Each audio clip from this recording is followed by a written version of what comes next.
Welcome back, everybody, to the show. We start with some breaking news. The first big shakeup, firing, as at least sources are reporting, of the National Security Advisor Mike Waltz of Signalgate. That Mike Walz. Now, a bunch of interesting components to this, including Trump just recently giving his support and his confidence in Mike Waltz. But then also, I will show you what I believe to be the moment where Mike Waltz set his career up in flames.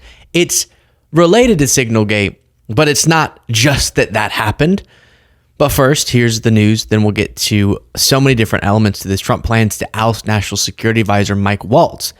Names for replacement have been discussed around the West Wing for weeks. And again, the National Security Advisor is his position.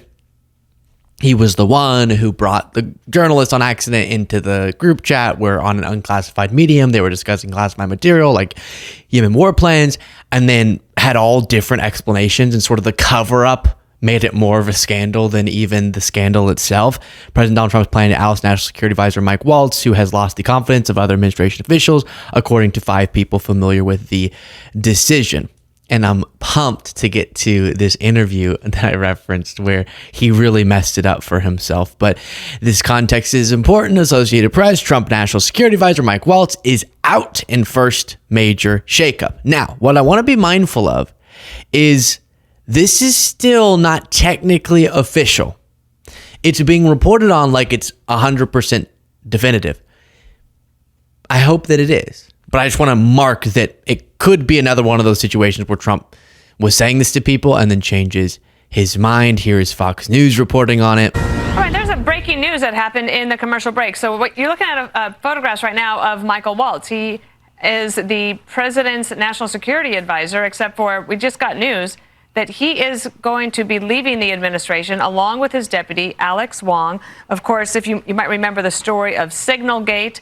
I don't know if that's for a particular reason, but there was some consternation among some people about Mike Waltz, who you might remember was a congressman, Green Beret, a long history and career in foreign policy, and I believe. All right, and before going any further, we might have the urge to mock, to ridicule, to laugh, but I think that in a moment like this, it's important that we pay tribute.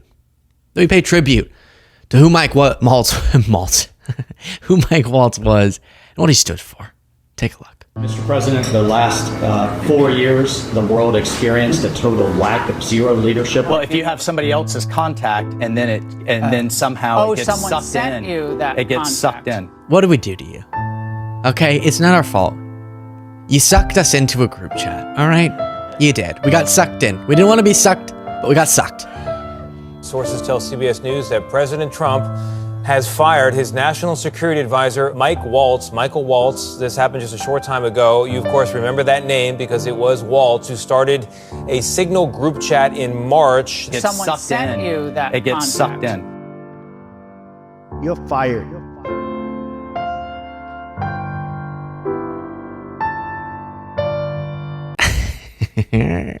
All right.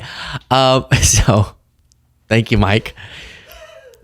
Remember that right before this news broke, Trump, sort of his humiliation ritual was to have Mike Waltz one last time pay tribute to the glory of Donald. Michael, do you have anything? Mr. President, the last 4 years, the world experienced a total lack of zero leadership under Biden. And then we've had 100 days of your leadership with respect, with strength, starting with there'll be all hell to pay if you don't let our people go. So kind, Mike. I really appreciate those words. Now pack up your things. Now here's the interview. All right, so he added a journalist to an unclassified group chat where they're talking about classified things. It reveals they're not being sensitive enough with our sensitive information. It also was just a big F up. All of that was bad. But then Mike Waltz went on the news and tried to defend himself. And this, I think, is when he, quote unquote, lost the faith and confidence of the Trump administration. And that is him on Laura Ingraham, desperately trying to say he's taking accountability, but not taking accountability. And the explanation just got stranger and stranger, where even MAGA loyalist Laura Ingraham seemed very confused. If you appreciate the show, please do click the subscribe button. That's free on YouTube. And then if you want to go a step further to support this show, you can click the join button, and that gets you the bonus show. Here's Mike Walz. And I know him in the sense that he hates the president, but I don't text him. He wasn't on my phone. And we're going to figure out how this happened. So you don't know what staffer is responsible for this right now? Well, look, a staffer wasn't responsible, and look, I take full responsibility. I built the group. My job is to make sure everything's coordinated. But how did the number? I mean, I don't mean to be pedantic here, but how did the number? Have you ever had somebody's contact that shows their name, and then you have somebody else's number there? I never make those mistakes. Right? You got somebody else's number on someone else's contact. So of course I didn't see this loser in the group. It looked like someone else. Now, whether he did it deliberately or it happened in some other technical mean is something we're trying to figure out. So you're a staff. I love Laura Ingraham. Why? This cost him his job, I think, because you gotta be more sort of. You gotta have your feet planted, your core centered, and a foundation that you can sort of deal with the scandal. You can handle with confidence, but with character, a scandal. And not that the Trump administration cares one lick about character, but this all was really embarrassing. And what's confusing, this is what really confuses me, and I'll circle back to it because I do want to watch more of this because it gets weirder, but why now? Do you know what I mean? Like the embarrassment to Trump has kind of gone away on this subject, and now he's being fired. So is it just more general discontent with him? Maybe. But it does feel like weird timing. Here's more. Staffer did not put his contact information. But how did it end up in your that's phone? That's what we're trying to figure out. Okay. But that's a pretty big problem. That's what we've got the best technical minds, right? That's disturbing. And that's where, I mean, I'm sure everybody out there has had a contact where it was said one person and then a different phone number. But you've never talked to him before, so how's the number on your phone? I mean, I'm not an expert in any of this, but it's just curious. How's the number on your phone? Well, if you have somebody else's contact and then somehow it gets someone sucked sent in, you that it gets contact. sucked in. Was there someone else supposed to be on the chat that wasn't on the chat that you thought was so on the the person that I thought was Okay, so what you saw in the in memoriam to his career, that clip of him saying it got sucked in. I just always found that so fun. Like imagining what he thinks he's saying. A phone number got sucked, like magically sucked into your phone. It doesn't make any sense. My phone was raped.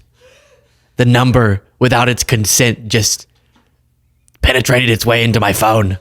I don't know how it happened. What? Really? That's weird. But oh, Mike. Oh, Mike. So brutal.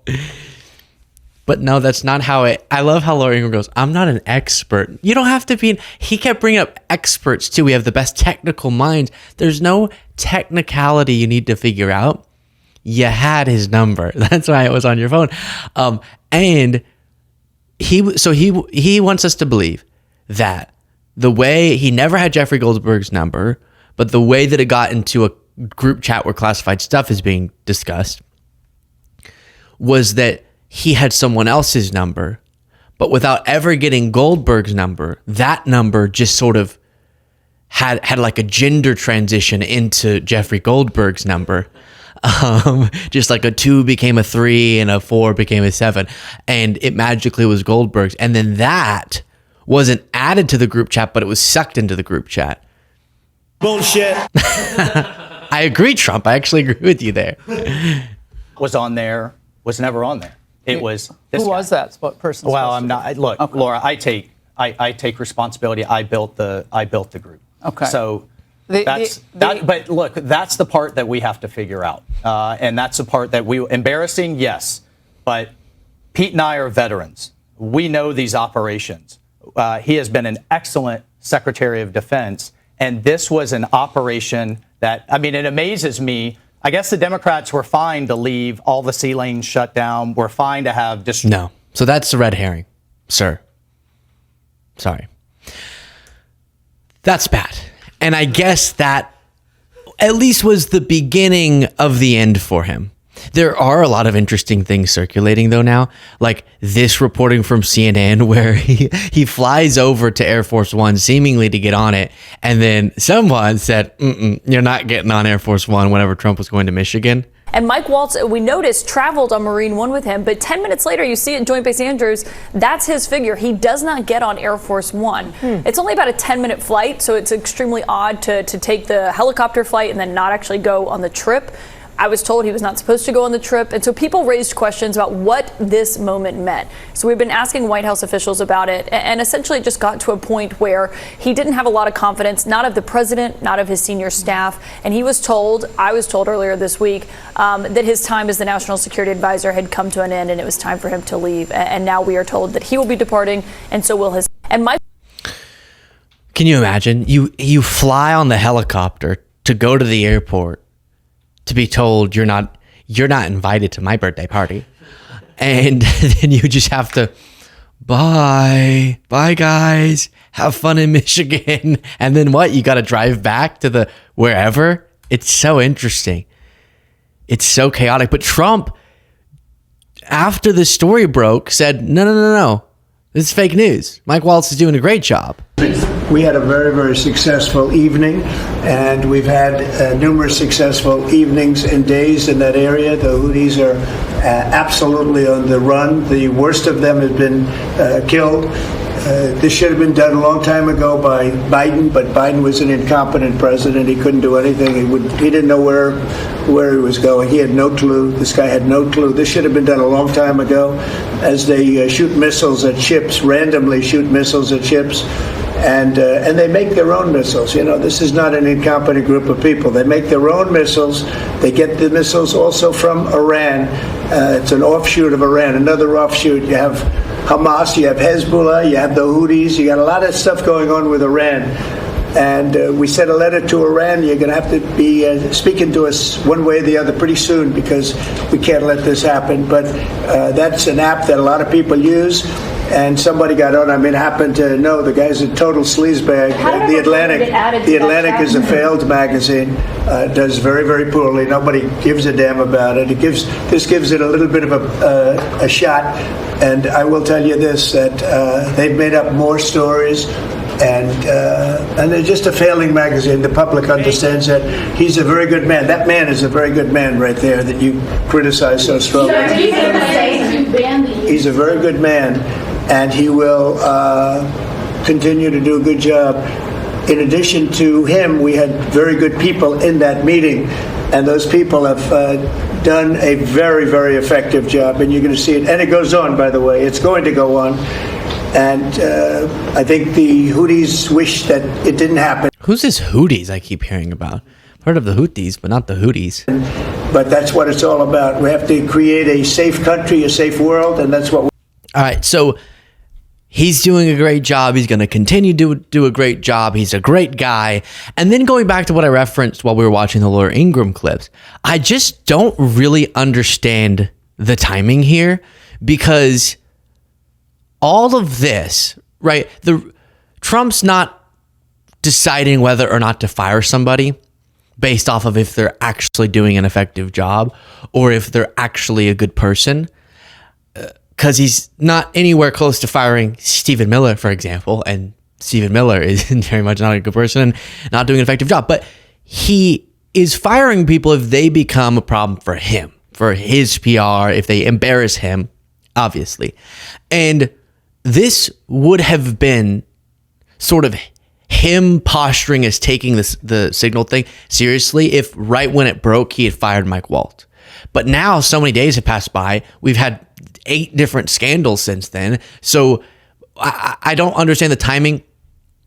Trump does go off of a lot of what just kind of the people around him say.